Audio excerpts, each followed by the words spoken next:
Hello and welcome to the Nanofilm Improv Comedy Podcast. I'm Dave Heron. This podcast does not seek to try to teach you how to do improv comedy. No, there's plenty of those around. This podcast charts my own personal journey in the art form, the trials and tribulations I've had, the small successes I've had along the way, from tricks and techniques that I've learnt either from other improvisers that I performed or been to classes with, or indeed just things I've thought about on my own. So you're very welcome in joining me on this podcast series. So this week, I'm very fortunate to be joined by, what I would call a very lucky guest, someone who was selected to be part of a group, won a sort of golden ticket, a bit like Charlie in the Chocolate Factory, to join We Are Dave. I'm joined this week by Lewis Hill. Welcome. It's good to be here, Dave. You're correct. I'm incredibly lucky to be here. I thank my lucky stars that Papa Dave has deemed to select me from the masses to be here today. Well, it's lovely to have you, even with the slight facetious tone in yours and my voice. Let's get into it. Let's understand a little bit about your journey. Well, maybe I'll give a bit more of an introduction myself as to how I know you. So I met you through the wonderful Dingbats Improv, probably about 3-4 years ago. I always find that I've lost track of time since the sort of the COVID lockdown.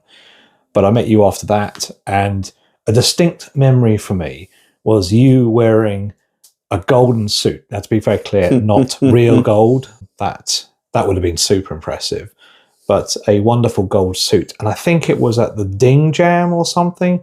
Anyway, I remember seeing you on stage and thinking, that guy, there's something about that guy that I find very funny. I'd like to do improv with him. And there started our beautiful relationship. Indeed. Something about this man's willingness to get on stage and look like an utter prat and maybe or maybe not even realise it. Well, I guess that's just the star quality you're looking for, Dave. The star quality, indeed, on a small studio stage with about 20 people in the audience.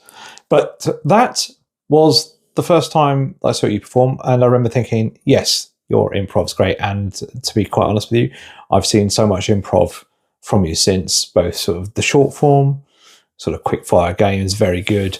The longer form stuff, obviously with We Are Dave, and of course the musical and the rap stuff that I'm sure we'll get into a little bit later on as well. And all that stuff has made you regret your decision since? Highly, highly regrettable. But once someone's in the group, it's very difficult to remove them.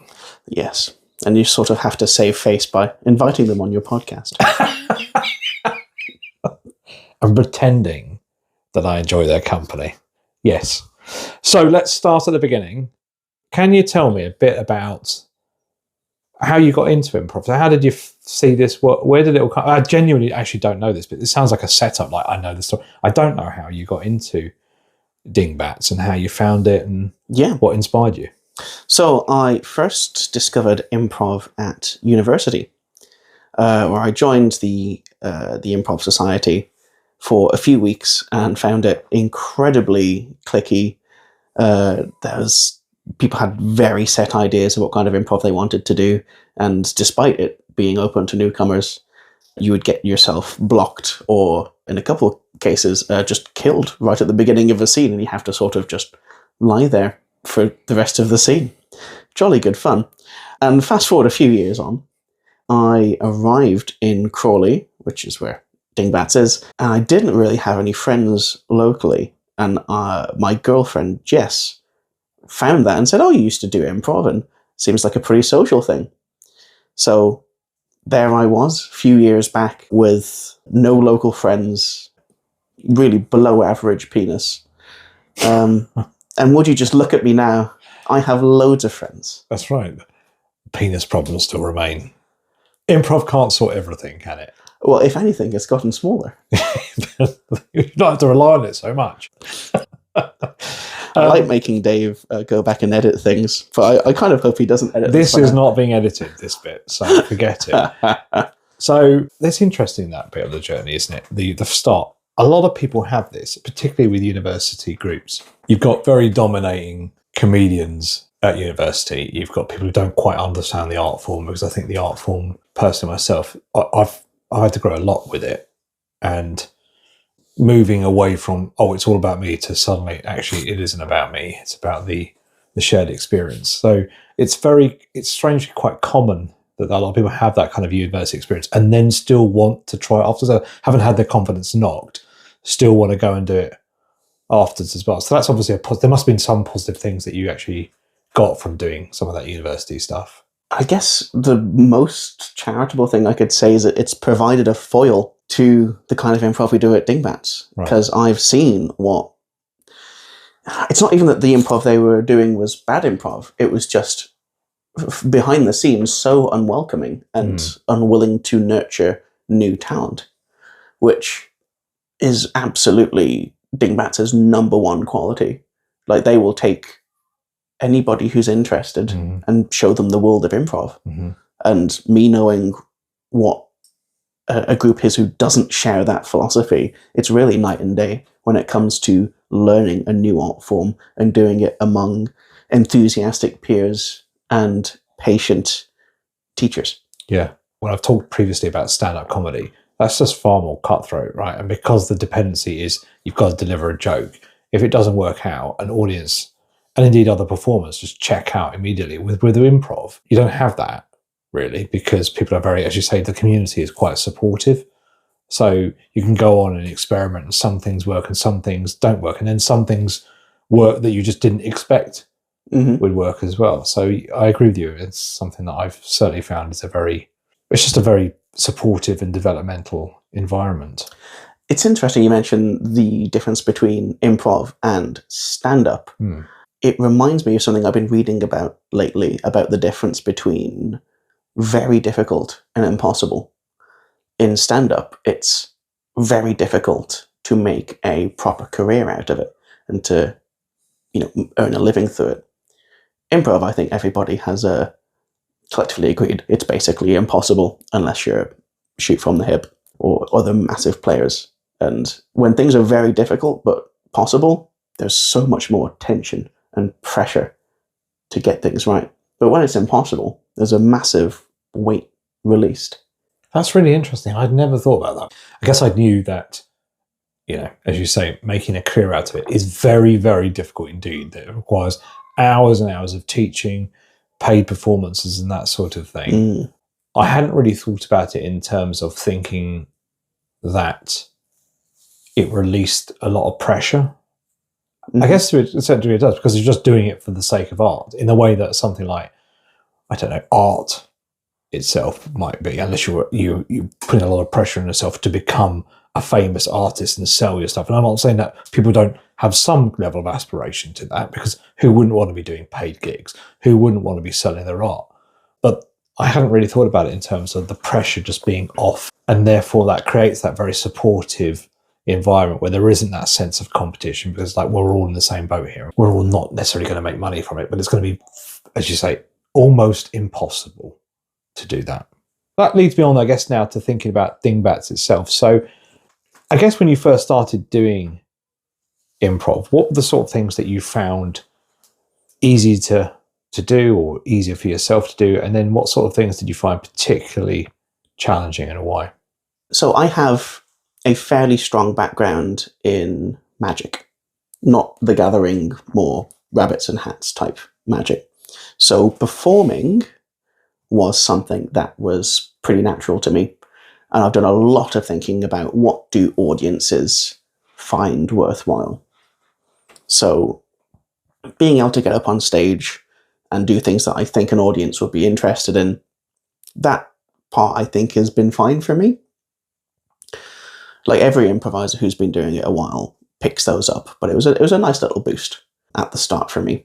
In terms of what was difficult for me, like most incredibly funny people who try improv, my first instinct was to go there, do 20 seconds of a scene, and then tell jokes about the scene. And that's not really the dumb thing in improv. There is a way to do that. It would be silly to say improv's not the place for telling jokes, because you absolutely can. But it's the way you tell them and the timing and the relationship between the build-up and the payoff it's so much more different in improv than in other forms of comedy, I think. That's interesting because the starting point of view of magic, let me shock you, I don't really like magic. Oh, same. What? How? Well, I don't like most magic. I think magic has a tendency to appear a bit like needy and look at me. But, you look at the upper echelons of magic, your Penn and Tellers, your Mac Kings, and there's that sort of effortless magic that really cares about putting on a good show for the audience rather than making the audience care about them. That's, to me, the distinction between good and bad magic. And you may be thinking already some parallels to good and bad improv. Exactly. So the bad magic, sorry, this sounds like some sort of witchcraft. We've descended into witchcraft with Heron. It sounds like the album title of like a mediocre 80s band that's been forgotten. Bad Magic. Yeah. Yeah. There's a very clear similarity between bad magic and bad improv. I think it's the personas. That's what's kind of scarred me in the past, is there's a slight, with some magicians, there's a slight condescending nature of, oh, look at my impressive. And that would be fine when we believed real magic existed, right? Not sleight of hand and a technique to do it. So that kind of worked then. I guess that was hundreds of years ago. Now, the successful magicians are those, as you say, who connect with the audience. I've spoken about that before on the podcast, about that kind of, I wouldn't call it symbiosis, but a real strong connection with us where you're almost seen as a peer, as opposed to previously, which was, look at me, aren't I impressive? And you're right. And you see that with bad improv as well, where people kind of step out the scene. And the prime example for me is when magicians or improvisers step out of the reality and break the fourth wall. So if I take a magician, for example, who's doing a sleight of hand trick with an audience member, to then step away from the audience member and make a quip about that audience member, a joke at their expense, I find quite irritating. Equally, I find improvisers who step out of the scene, it's very rare I see this now, but improvisers who step out of the scene and make a comment on what's happening in the scene and breaking the fourth wall with the audience. Now, that's not to say that type of improv is wrong. It's just a different type of improv that I'm not particularly into. And I have to say, I used to do that a little bit as well. Exactly what you described. Thinking, oh, the audience are going to laugh if I comment on the scene here. And many times I did that when I first started, and it just didn't work. It's a classic trap to fall into. It feels like it should be funny, but to an audience, it can just seem gratuitous. Like I remember hearing recently somebody mentioning about it in a scene, someone pausing a second to look at the audience and say, oh, and this is true, by the way. Oh, it was the Nano Film Improv Comedy Podcast, which I strongly recommend you listening to. That sounds very, very similar to this one. But but you're right, it's the example, right? And this is true. Now, I did that recently. And I don't, still to this day, I have to try and unpick exactly why did I say that. It was almost an in-joke. So it excluded some people, and it was an in-joke to people who knew me, but it didn't add any value whatsoever. So I think that, I agree with you. I think it's interesting you say that you started doing that at the beginning of your improv journey, that you would step outside the scene and comment on it. Yeah, like it feels, especially from, looking at, say, stand-ups who try to connect with their audiences personally. It's the kind of thing that would go well in stand-up, and you'll have seen it, and it goes well there. And, monkey brains think it work in context A. Context B is also comedy. It will work in context B. Yeah. And unfortunately, that's not how it works. It doesn't. So you kind of went to a number of courses, classes. Do you want to talk about some of the classes that you went to that were quite formative at the beginning? Do you have any classes that kind of stood out for you that you think, that's, by the way, not me fishing or any of the classes I've done, because there's no fish to be found there. Let's be clear. But any sort of classes you maybe went to at Dingbats or elsewhere where there was a couple of bits of advice that you kind of got in your early days that have kind of stuck by you. So one of them was the musical improv course with John Misler and George Butcher. It expanded the scope of what I thought improv could be. When you think improv, you imagine, classic two-person scene. If you've been doing improv for a bit, you might think multi-person scenes, walk-ons, but it's still talking, bit of object work, some nice emotionality in there. But then adding the ingredient of music, really, it's like looking through a pair of binoculars at something and studying it for years, and then taking them away and seeing that, oh wow, the world is so much wider, and there are so many things to be pointing your binoculars at and really trying to study, that is both terrifying and liberating at the same time. I think it's when I did the musical course that I realized there's no way that you could perfect improv, even if even regular scenes is a thing that you could perfect. And yeah, just that broadening of scope and the possibilities, both terrifying and exhilarating. There is something about the expansion beyond certain rules, or and I've talked about this before. Like, there are still people who will ask lots of questions about the parameters of doing improv. So you go to a class, the teacher explains what exercise they want to do, and then there's a number of people who want clarity of what that is. What is interesting is I had a similar experience with Liz Allen of Improv Olympic, and we did essentially backline, and I've talked about it on one of the previous podcasts, but it was eye-opening for me how a backline could do so much. And when somebody does something from the backline that's so profound, and you're also on the backline as well, suddenly it just seems to sort of unlock the mind. I've talked previously about how you can have chorus from the backline. You can have people coming on and pretending to be figments of the imagination. We've done that in We Are Dave. But that Liz Allen one was definitely one for me. That was, to your point, it expanded it beyond just the rules that you thought were just required for that to it can be anything. And actually, when you think about people like Mick Napier who talk about the fact that actually just ignore the rules, you suddenly think actually if there was to be a rule, the main rule is just stay focused on those people in the scene with you and you'll be fine. Sorry, I realise I've simplified improv down to just a one-liner, but it's fine. And also, interestingly, I think you've taken it in the absolutely understandable direction of thinking about rules in improv. But when I was talking about parameters, I was thinking more about the medium. Like, if you think about rules, you've got things like, don't ask questions, don't stand with your back towards the audience. But by the medium, I'm thinking things like the ability to sing, to have somebody on stage who is a crucial part of the whole experience, who is just sat there on a piano, not contributing, any words or any object work or any emotions directly. You could argue there's emotions conveyed via the piano, but that's a different rabbit hole.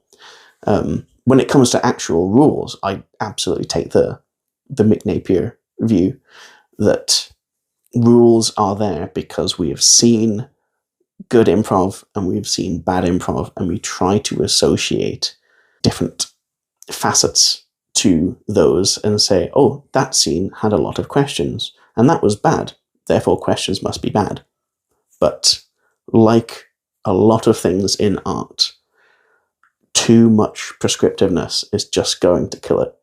It over-models it, doesn't it? Oh, 100%. When you over-model something, then effectively it no longer is the right thing to prescribe to what is essentially a very fluid art form. Let's turn to talking about music, rapping, etc. Have you always been interested in rapping? It sounds like you might well have done, but which point did you realise there was a crossover between rap music and improv, and when did you start to sort of pursue that? I wouldn't say that I've always been interested in rap, but I have always been interested in rhyming and wordplay and things like that. And that probably stems from being, as a child, a massive fan of Weird Al Yankovic and his parody songs and the way he just takes existing material and takes the piss out of them, and not in a nasty way, but plays with the ideas and transforms them into something new. And it absolutely would have been my... If Spotify Wrapped was a thing back when I were a wee bonny lad, then he would have been Artist of the Year for several of the years in my formative child and teenage years. And yeah, that would just let me, whenever I had a spare moment or I was bored at school, I would just be thinking of my own like silly parodies. And that just, it trains the rhyming muscle and the wordplay muscle.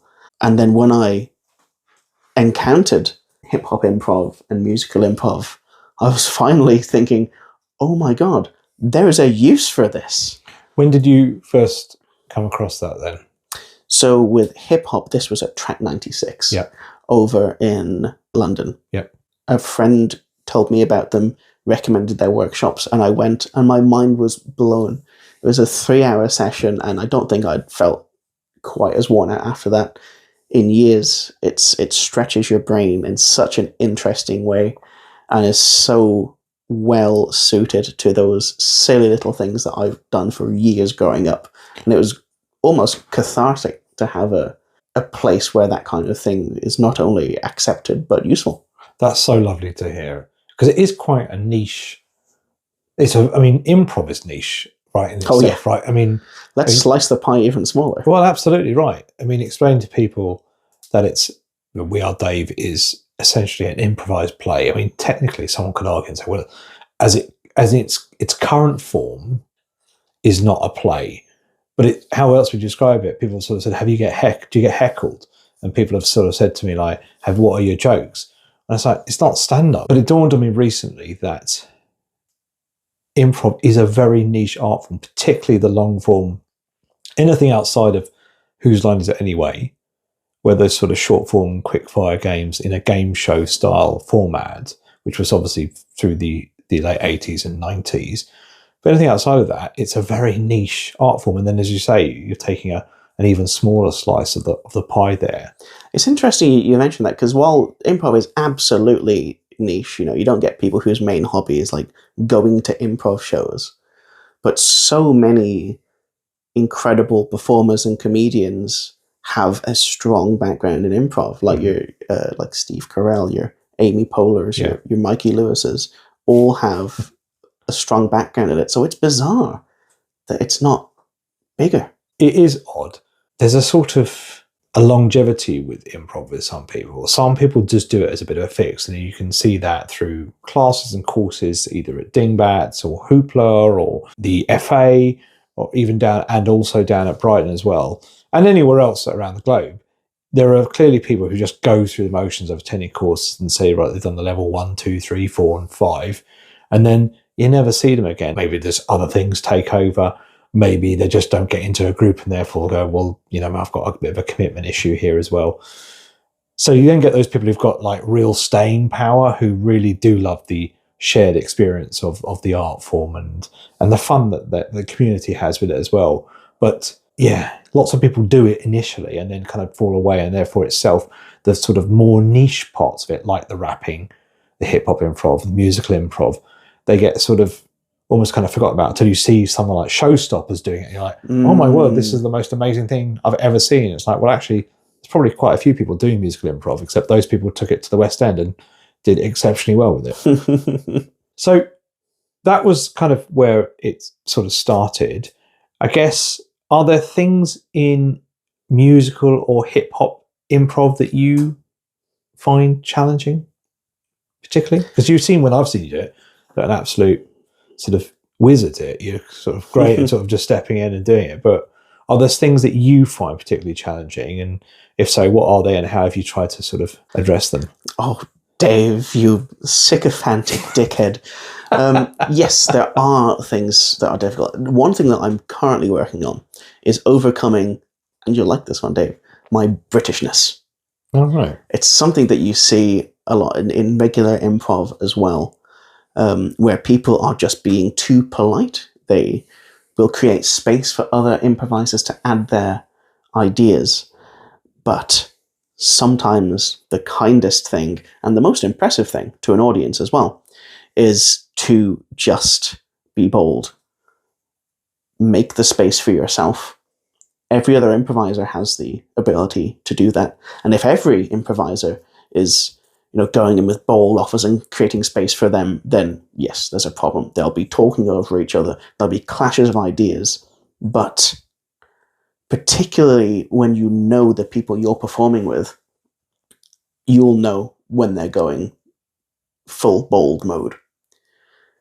And so being able to do it yourself and having your team know when you're going to do it means that you always have the energy up, which is so important in hip-hop improv. So that's very different, isn't it? When I've talked previously around comic connection in a group, I do strongly believe that you can have good improvisers around, or you can have funny people around. But if you're just not on the same wavelength, and there's many improvisers I think are just fantastic, but I don't think that we would connect because my humour level and my type of improv isn't the same. 100%. But it sounds like you've got to have the same in rap as well. And that really is very different because you need people then, it sounds like from what you're saying, who are confident in themselves. And if you're not confident in if you're not confident in yourself to go forward, then you're going to get outmuscles the wrong word, but in order to create the vibe, the playfulness, that you're right, the theme around hip hop should be like, it's a bit of a bravado sort of thing, right? If you don't have that in yourself, you're really going to struggle with that because you'll never ever get the kind of, not necessarily the stage time, but as a group, there'll be that weak link. The audience will see it and go, well, that person hasn't come on very much. So even more so than your long form and your short forms, sounds like hip hop improv needs to have improvisers who are not afraid of just sort of, I wouldn't say hogging the limelight, that's the wrong word, but having their space and making an elbowing folk out the way to get their space. So there's a couple of things to pick up on here. I think the shortest point to make is, I'll use words like confidence and bravado, but don't think that I'm a walking swagger machine. You've got to just turn it on, and everybody has it within them. Like if you do improv and you enjoy it, then there's absolutely a part of you that you can just turn on and be bold on stage. So don't think that that you're missing some sort of prerequisite if you feel like you have a difficult time asserting yourself on stage. And the second point is how you're mentioning that the audience will single out someone who is looking a little bit nervous and unwilling to put themselves forward on stage. And yeah, absolutely, that can be a problem. But the problem I'm more seeing is when everybody is afraid to be bold. Like they won't be singling out individuals. They'll be thinking, right, this group, they can rhyme. When they're up there and rhyming, they've got that confidence, but they're very much waiting in a nice orderly queue to go and do their bit. If you've seen any really good improv rap or even just regular rap, when there's multiple people involved, you can see from the performances that energy. People aren't unwilling to step on each other's toes. Because it's not seen as a rudeness. It's seen as a collective, continuous form of improv. Absolutely. That can't actually afford to have any gaps. Yeah, and don't get me wrong, you can go the other way. You can refuse to share the stage and you will just be a dickhead.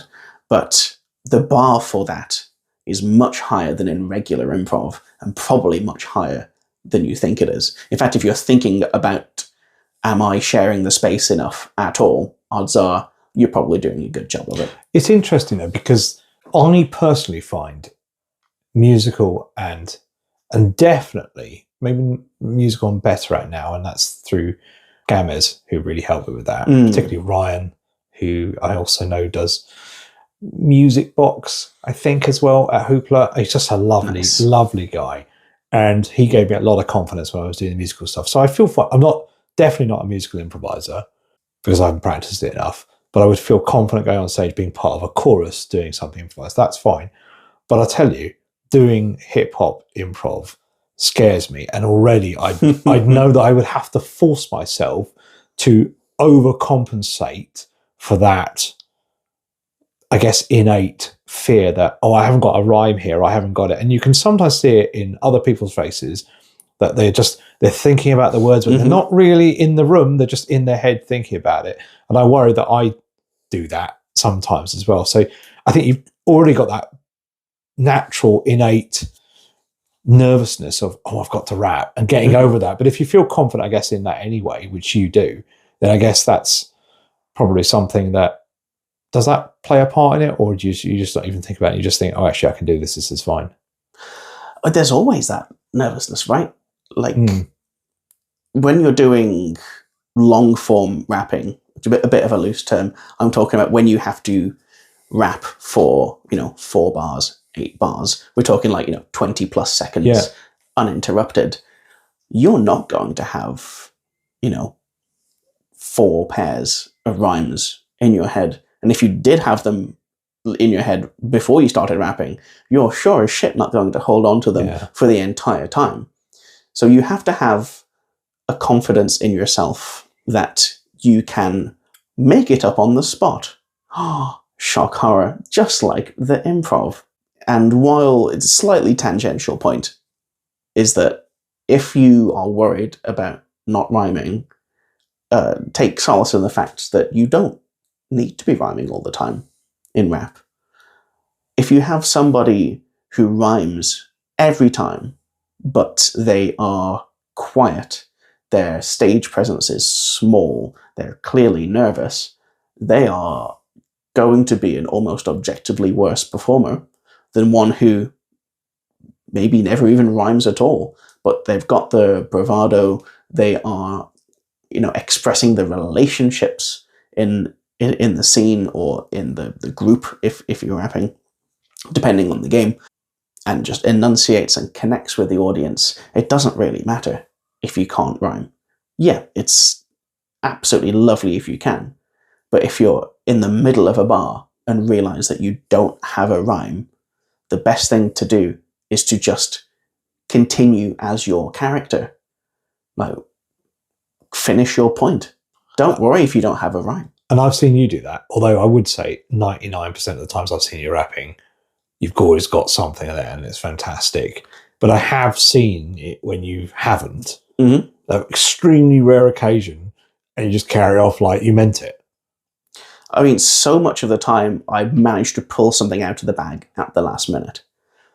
And that, that's a great skill to have, don't get me wrong. But the even more important skill that is hidden is knowing that you can complete a bar without rhyming and it's still okay. Yeah. And the reason that I am able to find the rhyme most of the time is knowing that even if I don't find that rhyme, I can still do a convincing bar that lands with the audience. And that creates the headspace for me to eke out just that little bit of extra brain power for thinking of that rhyme. So being too focused on rhyming, weirdly, it's a self-defeating prophecy. So you've managed to create less pressure for yourself, knowing if I can do it, great. If I don't, as long as I hit that sort of the 100%. Beat, it doesn't really matter. And that removes a huge amount of pressure on yourself to and when you see improv rappers perform, you can think, oh, it looks so effortless. But absolutely not. Don't think for one second that improv rap is not an extremely high pressure endeavor. There's so many demands on you at once. So anything that you can do to relieve pressure, especially those pressures that you put on yourself, like having to rhyme and drawing parallels to normal improv, those pressures you put on yourself to follow all those rules. If you relax these pressures that you put on yourself, you create more headspace for you, and then you deliver a better experience for the audience. I'm going to put a light. I'm going to put a light on now. It's getting a bit dark, even though it's still. This is riveting content for your listeners. It is, and as one Yes. feedback was given to me recently. If you're having trouble sleeping, then not only do you have my dulcet tones, but you've got the Barry White tone of Lewis Hill.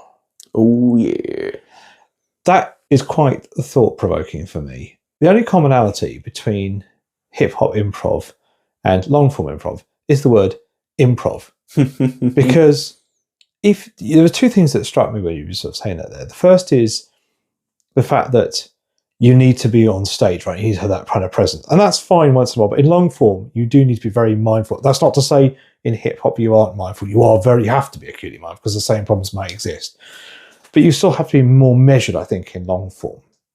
The second thing is the fact that you said that with some musical numbers or hip hop numbers, you can be up there for 20, 30 seconds singing. In normal improv, and I use the word normal because there's a spectrum of normality in improv. Come on, let's say it as it is. For normal folk like me doing improv, You heard it here first. Dave Herron is normal. I'm normal. There you go. That's quite a profound realization. We could just end the podcast. It's on a podcast now, so it must be true. It must be true for all 4 listeners. That's what this has all been for. Yeah, I've conjured the whole thing. Magic term. Bad magic. Bad magic. But if you were to do that in long form improv and stand up there for 20, 30 seconds, you'd be hogging. And that's just some feedback that I've had recently. Do you remember when Elle came and did the We Are Dave rehearsal and they were talking about basically me talking too much? I mean, I think that was an absolute disgrace, but let's not get into that. I think I can talk as long as I want to, really. But all jokes aside, the fact that if you are speaking for 20, 30 seconds in long form improv and you compare that to hip hop improv, like you couldn't get away with that in long form improv, really, because people, then you're getting back to the audience awareness point of, oh god, that guy's over there is talking far too much, dominating scenes, and then you're becoming that dominated improviser. Sure. No one else gets a look in. And do you find that quite different then when you do your hip hop improv and then you come and do, a lower form of improv with We Are Dave? I mean, there are for sure lots of differences between long form improv and hip hop improv. I've been mainly talking about long form hip hop improv, so where you would be rapping for 20, 30 seconds at a time. And I would say it's about the expectations that both you have within your group and that your audience has. When you're doing long form hip hop improv, it's absolutely fine to be, rapping for 20, 30 seconds, because part of the impressiveness is being cohesive and maintaining the same cadence for that period of time, while also being true to your character, advancing the story. So rather than, verbal diarrhea in a long form performance being a sign of, I don't really know where this is going, longevity in hip hop improv, if used correctly, can be a form of impressiveness to the audience. And I would also even say, 20, 30 seconds of talking, it's not unheard of in long form. Take film noir or any games like Archway High, where one of the premises is that you will just break off from the scene and say what the character is thinking for 20, 30 seconds. And that's absolutely fine. And people enjoy those games. And in those contexts, it's absolutely celebrated. Yeah. So you've just spoken for 3 minutes, 34 seconds now in a non-rap sense. Yes, the longevity, I would say, impressive. Impressive. Some listeners might not feel the same. I think you as a whole are impressive anyway, but that's just me being nice. And you heard it here first, folks. Dave Herron thinks I have an impressive whole. Moving on from said whole. Musical interlude. Yeah, let's talk about the bongos in the room. I've got bongos in my room. That's not a euphemism. Oh, he loves to comment on his bongos. He does. I'll just put the trousers back on. It had to get to smut at some stage. Come on. That's what We Are Dave is about. So that concludes the first part of the Nanofilm Improv Comedy Podcast interview with Lewis Hill. Part 2 will be in the next episode.